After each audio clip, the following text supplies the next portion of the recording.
Alas 4 ng umaga at kailangan ko na maglakad pababa sa trabaho. Kagabi magbumuhos ang yelo. Kaya ganito ang itsura ng lugar. Maghapong kayo rin ng yelo to. Nagsempo pa sa duty ko. Kasi every week, twice a week kami may duty ng pang-umaga. Rotation kami. Wednesday at Thursday ako. Ngayon ay March 6. Nagsempo na. Huwebes, bumuhos yung yelo kagabi na magdamag. Kaya ganito na naman ang itsura ng lugar. Ayan. Yung kasama ko, ayun.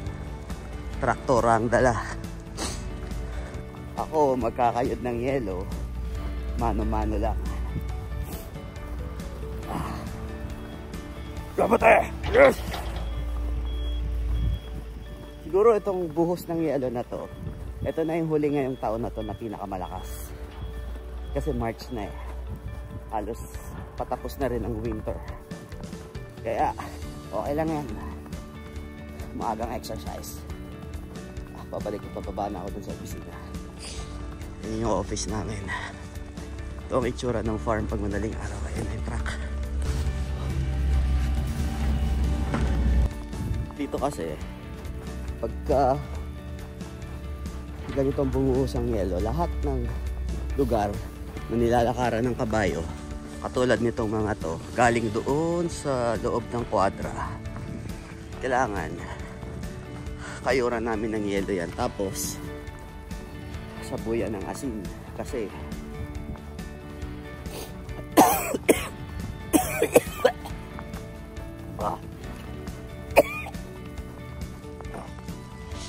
sa sobrang lamig, nanunuyo yung lalamunan ko kaya parang nauubo ako.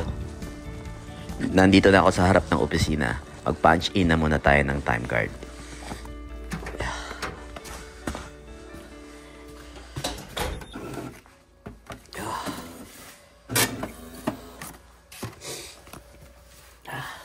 start na tayo. Di kalayoon sa opisina ay ang garahe namin ng mga traktora. Ito yung garahe namin ng mga truck. Yung paligid na yan hanggang dun, kailangan kayuran ko yan ng yelo.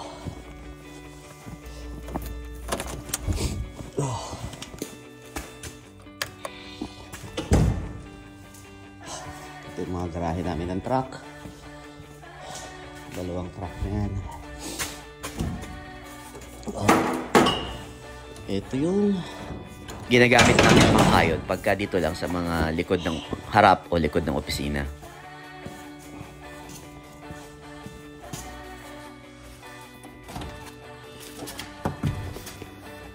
So kailangan ko na mag-start, magkayod ng yelo para agad tayo matapos kasi tsaka ang pangit pa naman yung ganitong buhos ng yelo. Ito yung mabigat eh, na yung pagtama sa'yo tunaw agad. Kaya mabigat kayo rin yan eh. Let's go. Sa pagkakayod ng yelo, lalo na kapag mano-mano, kailangan meron ka ring pattern o diskarte para mas dumali ang ganitong klase ng trabaho. Hindi pwedeng kayod ka lang ng kayod kasi mapapagod ka ng gusto. Dito, iniipon ko siya sa isang gilid.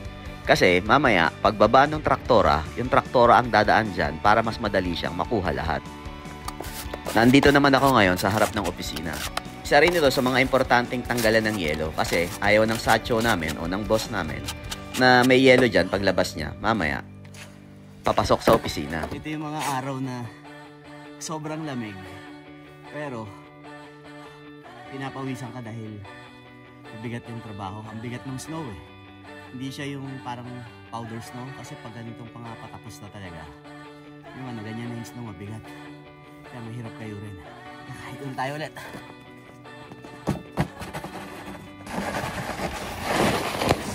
Ang hirap talaga niya itulak kapag ganitong mamasa-masa yung snow.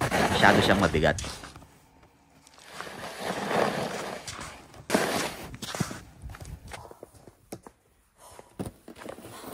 Alas 5:15 na. Nag-raincoat na ako kasi basang-basa na yung jacket ko dahil yung snow natutunaw agad. So nandito na ako sa ibang parte ng farm. Kailangan, kasi mamaya papasok na yung mga kabayo dito. Kailangan matapos ko na tong side na to. Sige na.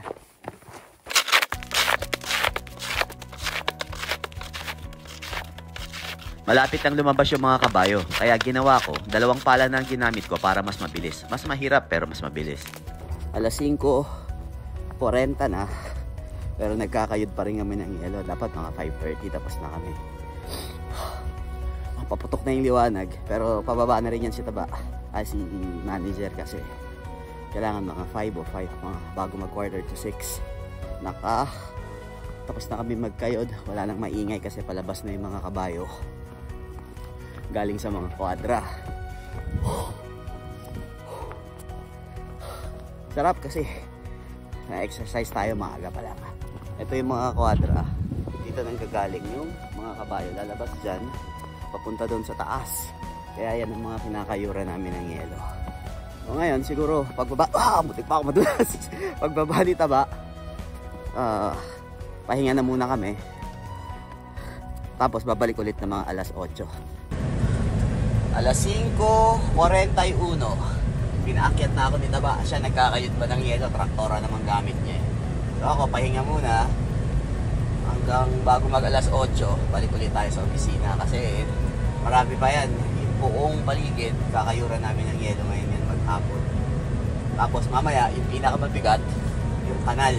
Kasi halos 1 kilometro haba nun. Kailangan namin tanggalan ng yelo. Ng mano-mano, pala lang ang gamit. Pahinga muna tayo.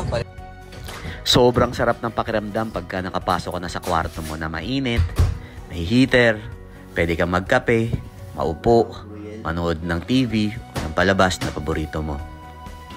Pagka kasi meron kaming duty na ganito na pang umaga, meron kaming 2 oras na break sa umaga bago kami bumalik sa opisina bago mag alas 8. Sapat na oras na yan para makapag-relax ka at mapahinga ng konti yung katawan mo.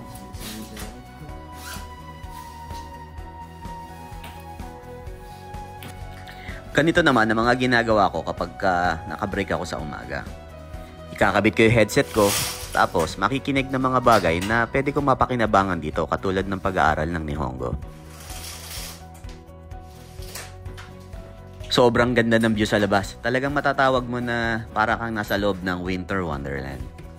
Ito yung talagang pinupuntahan ng mga tao dito sa Hokkaido, yung sobrang ganda ng snow. Kung mapapansin mo yung kwarto ko, gumawa ako ng sarili kong coffee station. Maliit lang, pero sapat na para makagawa ako ng isang masarap na kape. Medyo matagal yung proseso ng paggawa ko ng kape. Pero sabi nga, lahat ng bagay na pinaghihirapan sa una, pagdating sa huli, napakasarap. Sabi nga ng mga kaibigan ko, pinapahirapan ko rin yung sarili ko. Pwede naman daw akong bumili ng isang instant coffee na mabilis inumin kaysa magiling pa ako ng sarili kong kape.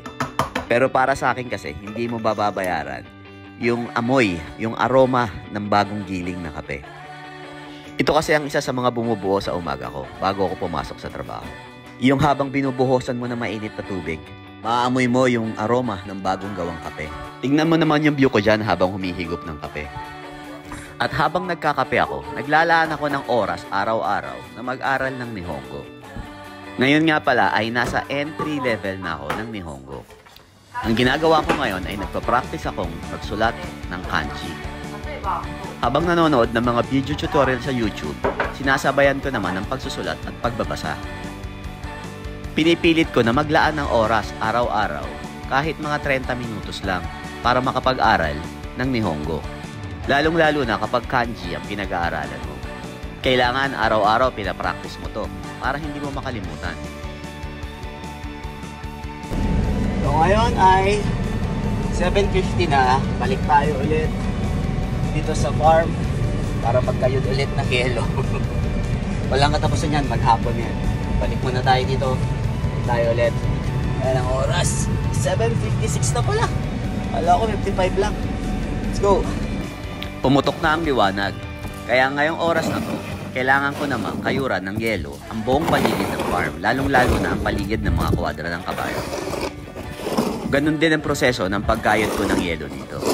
Yung mga nasa gilid ng kwadra, inigit na ako para pagdaan ng traktora, makukuha siya ng mabilis at maitapon sa tapunan namin ng mga yelo. Pero kasi kaming imbakan din ng mga snow dito sa farm. Kung makikita mo yung mga wild ducks, nagliliparan sila paalis ng Hokkaido. Isang senyales na patapos na talaga ang winter dito sa Hokkaido. Wala pa ring tigil ang buhos ng snow. Bawas tayo ng jacket. Ang init. Bumubuhos ang snow pero mababa ang temperatura tsaka medyo mabigat yung trabaho kaya talagang papawisan ka.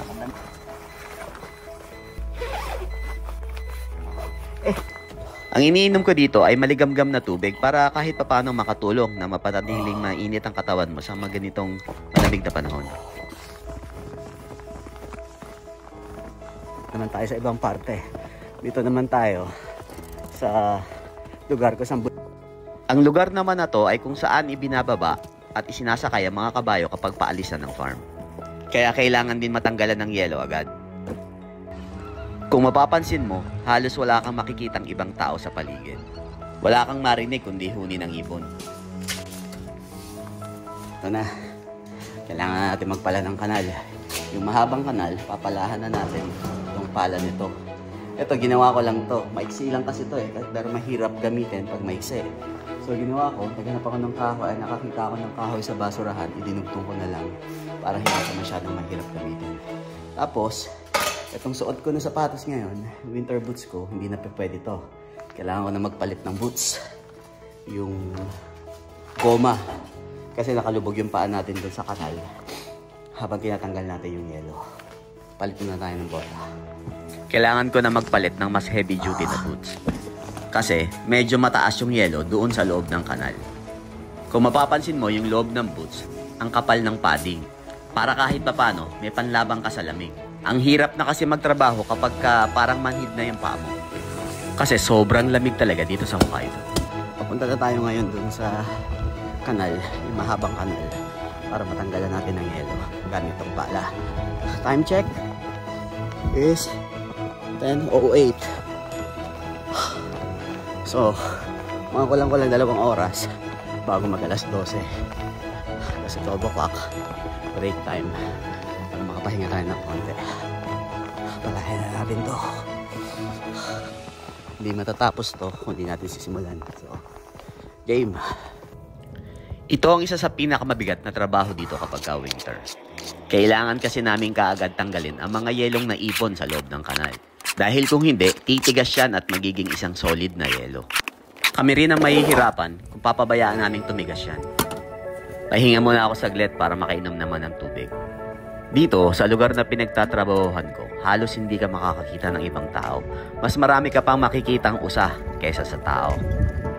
Kaya nga madalas ako maglaway sa adobo kapag nakikita ko yung mga usa na yan. Dito kasi, parang askal lang ang mga usa. Saan-saan mo sila makikita. Kung mga oras na to ay halos nangangalahati na ako sa pagpala ng kanal.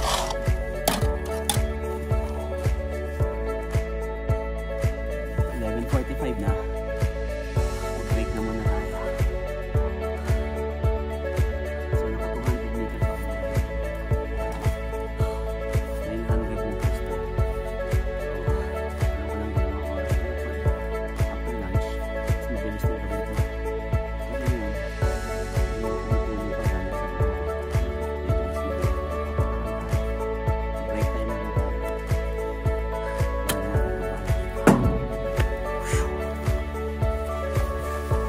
Ito lang ang natapos ko sa halos 2 oras na pagpapala. Bumubuhos na naman. Ang ganda ng puno na yan. Parang yung dun sa, yung sa BA, yung Lonely Christmas Tree. Meron din pala kami dito niya. Ngayon wala napansin. Maganda rin pala yung puno na yan. Balik na tayo sa sasakyan para makapag lunch break tayo, makapagpahinga. Oras na para gumawa ng tanghalian. Meron lang ako 1 oras para magpahinga at kumain. Kaya kailangan mabilis gawin ang pananghalian. Tulad nitong ginagawa ko na isang instant beef curry. Beef curry, isa itong sikat na pagkain dito sa Japan. Maraming kapwa ko Pilipino ang ayaw nito dahil ayaw nila ng amoy. Pero ako, okay sa akin to. Unang-una, mura na at mabilis pang ihanda. Nagkakahalaga lang ito ng 98 yen o humigit kumulang 35 pesos. Murang-mura, di ba? Mas mahal pa yung isang order ng ulam sa karinderya. Meron ako natirang isang hamburger patty kagabi. Dinudurog ko siya para ihalo naman dun sa curry sauce. Magandang source ko ng protina, lalong-lalo na kapag ganitong bakbakan ng trabaho. Takpan mo lang siya bago mo ipasok sa microwave. At pagkatapos ng 1 minuto, meron na akong isang masarap na pananghalian. Dito kasi sa Japan, napaka-importante ng bawat minuto. Yung mga bagay na nakikita nyo sa loob ng kwarto ko ay halos ginawa ko lang lahat. Tulad ng lamesa na yan na idinikit ko sa bintan para habang kumakain ako, nakakanood ako ng TV. Dito na rin ako umiidlip bago bumalik sa trabaho. Okay! Magandang tanghali, balik na tayo ulit sa opisina natin. Ngayon ay 1:30 na. Meron pa akong 2.5 oras hanggang alas 4 kasi kailangan alas 4 bumaba na kami. Dahil may iba pang trabaho kailangan gawin. Meron pa akong halos 2.5 oras para tapusin to. Naka 200 meters na ako, so may 700 meters pa akong tapusin. May 700 meters pa akong tapusin. Tignan natin kung hanggang saan ang kaya. Kung hindi matapos, meron pa naman bukas. Tara na, andito na tayo. Ayun yung pala natin, nag-aantay. Ayun yung pala. Ayun yung handle na pula. Nandito siya. Balik ko sa inyo mamaya. Tapusin mo na ito. May challenge ng konti yung pagtatanggal ng yelo sa kanal ngayon. Kasi yung mga nasa bubong, ayun, katulad no, nalulusaw na. Minsan, eksakto kasi yan dun sa kanal. Kaya pag bagsak niya, eksakto rin sa ulo ko. So, ganun. Game, simulan na natin. Mas mahirap at mabigat palahin yung yelo ngayon. Dahil nagbagsakan na yung mga tunaw na yelo galing sa bubong, katulad ng isang bundok ng yelo na yun. Pasaan na ako kasi mga nanggagaling sa bubong ngayon. Matulog.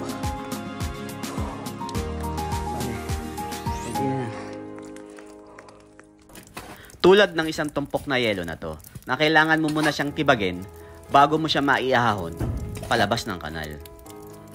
Medyo mahirap talaga yung ganitong klaseng trabaho. Pero nasa tamang mindset lang yan. Ang iniisip ko na lang, maswerte ako kasi sa edad ko na to, kaya ko pang gawin yung mga ganitong mabigat na klase ng trabaho. May mga kaedad ako na kung hindi may sakit, yung iba na mayapa na. Okay na. Nakarating na tayo dito sa 600 meters. Hindi na kaya. Saka wala ng oras. Kailangan nang bumalik sa baba. Basang-basa na ako. Maganaw na. Tsaka yung paa ko, babad na babad sa yelo. Hindi ko na masyadong maramdaman. Tsaka grabe na yung lusaw ng yelo ngayon galing sa bubong. Bumababa ulit sa ano. Okay na. Ganyan lang yung kaya natin maghapon, 600 meters.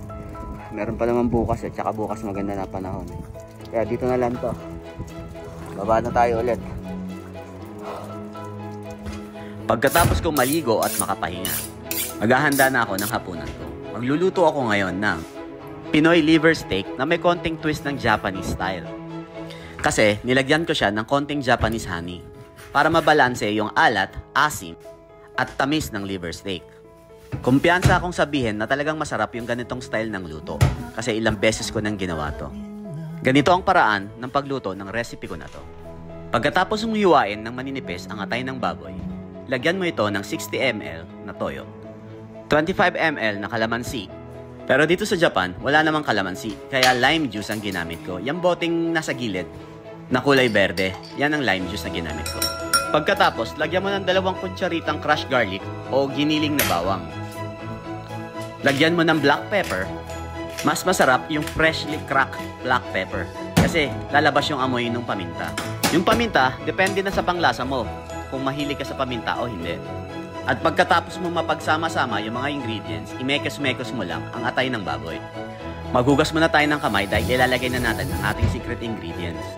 Ito yung Japanese honey na sinasabi kong inilalagay ko para mabalanse yung asim, alat, at tamis ng liver steak. Tansyahan lang to mga ka-road trip, pero ang tansya ko, mga 3 kutsara yung nailagay ko. Haluin mo ulit bago mo takpan. Hayaan mo lang siya ng mga kalahati o hanggang 1 oras na nakababad para mas kumapit yung ginawa nating mga pampalasa. Habang nakababad yung atay, ihanda na natin yung mga ibang ingredients pa na kailangan. Isa din sa pinaka-importanting ingredients ay ang sibuyas.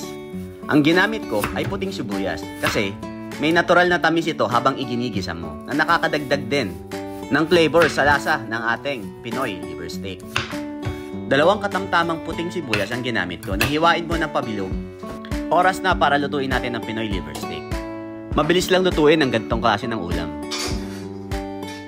Yung ganitong klaseng ulam na liver steak o adobo, mas gusto kong magluto sa isang wok. Kasi mas ma-maintain mo yung init ng kawali. Pangit kasi kapag ka na-overcook ang atay ng baboy, kumukunat. Dito, kailangan mo ng isang strainer para mapaghiwalay mo yung atay at yung marinade. Kailangan kasi natin yung marinade dito para sa masarap na sarsa mamaya. Pag nailagay mo na lahat sa strainer, hayaan mo lang siyang tumulo ng mga 5 minuto para lahat ng sarsa makuha mo. Simulan na natin ang pagluluto. Painitin ang kawali at lagyan ng konting mantika. Unahin mong igisa yung kalahati ng sibuyas para lumabas ang aroma at flavor nito kasama doon sa mantika. Pagkatapos mong igisa ng mabilis ang sibuyas, itabi mo muna ito. Isunod na natin i-pan fry ang pork liver. Kailangan malakas ang apoy para hindi kumunat ang atay ng baboy. Sa ganitong paraan, mapapanatili mong malambot at malasa ang ating atay ng baboy. Habang piniprito mo ito, lagyan mo na siya ng paminta para lalong lumabas ang amoy o aroma ng bagong durog na paminta. Dalasan mo ang paghalo at pagbaliktad sa atay ng baboy para maiwasan itong masunog. At pagkatapos ng ilang minutong pagsangkot siya, ibalik mo na ang sibuyas at ang natirang marinade. Haluan ng konting tubig ang pinaglagyan ng marinade para makuha mo lahat ito at walang masayang. Panandalian mo itong halu-haluin bago mo takpan. Pakuluan mo lang ito ng mga 3 hanggang 5 minuto sa mahinang apoy. At pagkatapos ng 5 minuto, handa na ang ating honey Pinoy pork liver steak. Agad itong ilipat sa isang malinis na mangkok para maiwasang matuyo ang sarsa kasi kung papabayaan mo ito doon sa kawali, matutuyo ang sarsa nito. Oras na para kumain. Napakasarap nitong pork liver steak kapag bagong saing ang kanin. Lalong-lalo na kapag Japanese rice ang kinakain mo. At syempre, kapag ganito ang ulam, masarap na sausawan ang patis. At kung mahilig ka sa maanghang katulad ko, huwag mo rin kakalimutang lagyan ng siling labuyo. Nakahanda na ang lahat, kaya oras na para kainin ang hinanda nating pork liver steak. Yung ganitong klase ng ulam ay tumatagal sa akin ng mga 3 hanggang 4 na araw. Yung mga ganitong luto ng ulam kasi, habang tumatagal, lalong sumasarap. Ang sarap nung nagbe-blend yung honey. Medyo matamis, maasim, maalat, tapos may konting anghang. Pagka ganito talaga yung ulam, hindi mo maiiwasang maparami ng kanin. Dahil perfect talaga yung ganitong kombinasyon. Kanin, liver steak, at maanghang na patis. At pagkatapos lang ng mga ilang minuto, nasimot ko na ang laman ng pinggang ko. Sana ay nagustuhan nyo ang isang araw ng buhay ko dito sa Hokkaido. Maraming salamat sa panonood. Hanggang sa muli. Ako po si JC from Hokkaido na nagsasabing, thank you Lord. Bye-bye.